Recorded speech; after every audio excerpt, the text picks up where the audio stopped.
Здравейте! В днешното видео ще разгледаме две спортни заболявания на лакътя, които са с еднакъв механизъм на травмата и симптоми.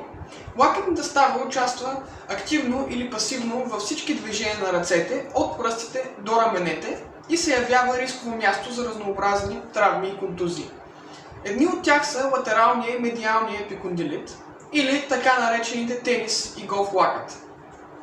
И двете травми са свързани с възпаление на сухожилията на залавното им място на коста, наречено епикондил, т.е. изпъкналата част на лакътя от външната и вътрешната страна. При тенис лакътя се засягат сухожилията на мускулите на предмишницата, които се залавят за външната латерална част на епикондила.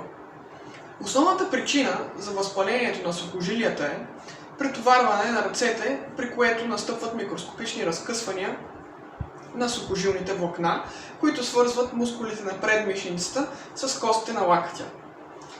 Симптомите при латералния епикондилит са болка във външната част на лакътя, отслабена хватка, както и болка при захващане и усукване на задната част на ръката между рамото и лакътя. Най-често това състояние се наблюдава при хора, които играят тенис, откъдето идва името на травмата, но може и да се срещне при други състояния с идентично натоварване.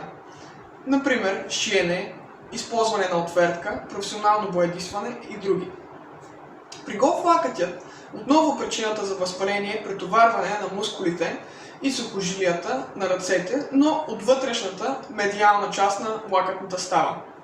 Основните симптоми са болка във вътрешната част на лакътя, слабост в китката, болка при сгъване на китката с предмет в ръка, както и при съпротивление срещу завъртане на предмишницата навътре. Това състояние се среща при хора, спортуващи голф, крикет и сквош, но този проблем може да се прояви и при неспортуващи хора, които извършват еднообразна работа с ръце, например работещи на компютър, дърводелци, зидари, художници и други.